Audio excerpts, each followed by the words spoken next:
Good morning. I would like to start by telling you a little bit about my 8-year-old self. I was a very creative little kid. I enjoyed making pieces of art, building sculptures, doing airplane models. My favorite subject in school was math, it still is, and I tried about every single sport, although I came to the realization that sports are just not my forte. I was an innocent little kid, just like any of my classmates and friends. But one day, that all changed. My grandfather got diagnosed with Parkinson's disease. For those of you who are not familiar with the disorder, it is a neurodegenerative condition that slows down your movement, breaks your speech, and makes you irritable and stubborn. And at first, I was a kid, so I thought it was just like the flu. Oh, one day he'll get better. But that's not what Parkinson's had in mind. And the progression of the disorder just got slowly worse. He lived in Spain at the time, so I would go in the summer and I would sit down with him and draw little dots on paper for him to connect and for him to learn how to write so he wouldn't forget. Little did I know that it wasn't that he was forgetting how to write, but rather that the connection between his brain and his muscles wasn't functioning correctly and he couldn't write. Now you might be wondering why I'm telling you this story. Well, the thing is that during the 5 years that my grandfather was battling Parkinson's disease, my brain was changing significantly too. And you might be saying like, well, duh, she was young, it was the peak time for your brain to be developing, but that's not what I'm talking about today. I'm talking about this wonderful ability that our brains have called structural neuroplasticity. So neuroplasticity is our ability to adapt to things that are happening to us, whether it is feelings, moments, events, it's our ability to learn.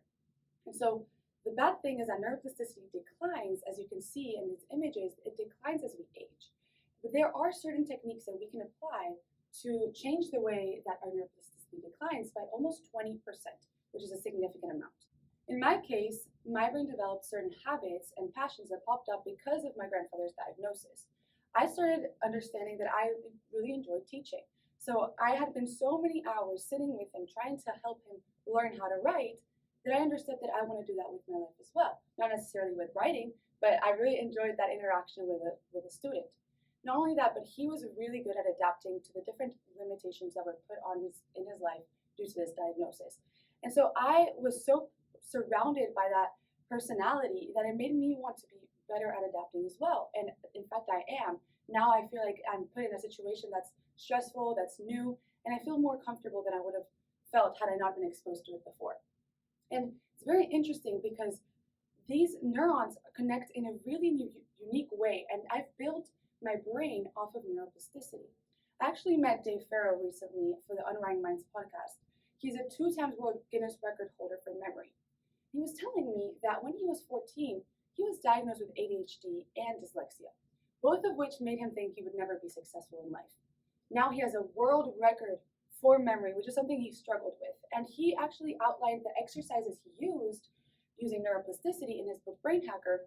And it's just such a wonderful ability that we can learn how to change the way our brains work. And from this, we should be able to know that we can change the way we live. We can change and help and improve the way our brains function. So today is your chance to learn how to change your way your brain works and boost your ability to innovate. So when I got the opportunity to speak here today, I honestly did not know what innovation was. I personally thought innovation was everything we see, the chair, the glasses you're wearing. And now I went out and I decided to go speak to some friends and colleagues and I asked them, what is innovation to you?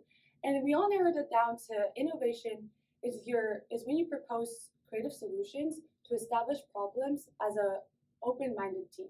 So there are 3 soft skills that are outlined in this definition: creativity, problem solving, and teamwork. So I'm going to start with creativity. When I think of creativity, I think of my friends as an arts major. And of course, she is creative, but that doesn't mean that creativity is just that. Creativity is our ability to think outside the box. And when we're dealing with any sort of new situation, how do we encounter it? So we can enrich our creativity by putting ourselves in new environments and seizing learning opportunities. So if this is your first TED event, you're doing exactly that. You're in a new environment, new situation, and you're trying to learn something. You're trying to take something away from the talks that you hear here today. So it's important that we take on the opportunity to learn. Now, from there, if we step outside our comfort zones, we can actually make a change and we can go further than if we just sit in the comfort and not do anything about it. Now, creativity would not be able to do all these innovation alone. So we have to be incorporating problem solving. And there's very simple solutions to improving our problem solving skills. Ask why. So for example, the first week of college, I was very stressed out. I really hadn't considered the fact that I would have to do classwork and on top of the many things I already do. But why didn't I consider that? Well, the previous week I had been on 3 flights. I had been having fun with my friends. I had been thinking, oh, it's the last week of summer. I have to really just take it in.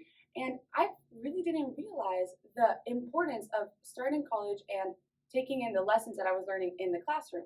So with that being said, I didn't really organize my schedule.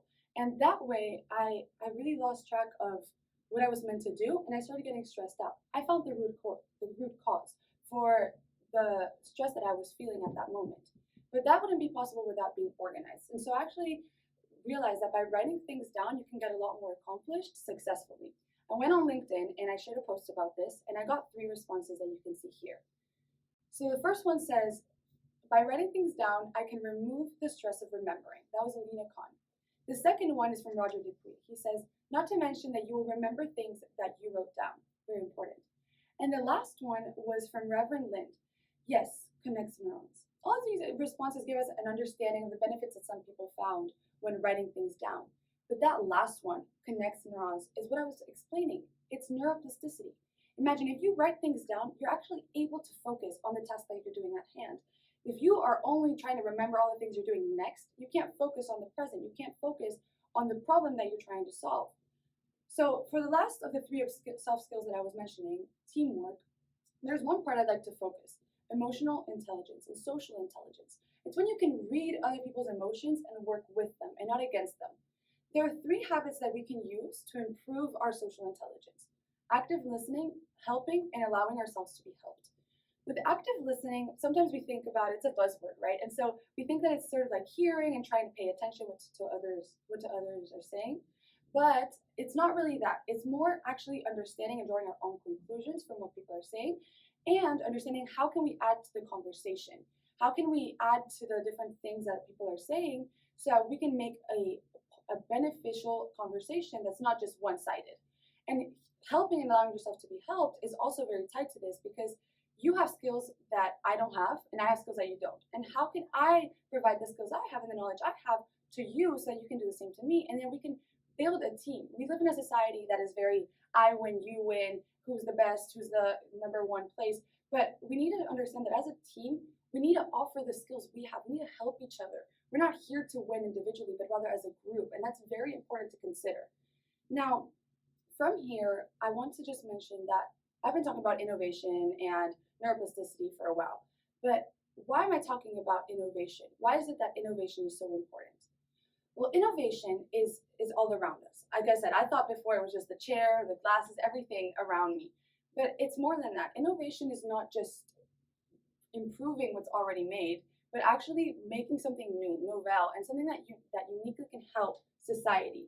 And so it's innovations in business, it's in economics, it's in health, it's in every industry that you can think of. And we really need to start working as a society to improve the innovations that are made and make new innovations so that we can propel and we can go to the maximum potential that as a society we have. So I encourage you today to go to your car, go drive home, and talk to the people that you're with. Go on a phone call and listen to them, help them, allow yourself to be helped, one part. Now, make sure you're immersing yourself in new opportunities. Drive to a place you haven't been before. Get with a group of people you don't know. And go out there, write things down. Don't be stressed out about the fact that tomorrow you have a cookout, tomorrow you have to do your homework.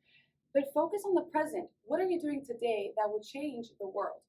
All of you here are lifelong learners, as I have proved through the fact that you have an ability to never stop changing the way your brain works.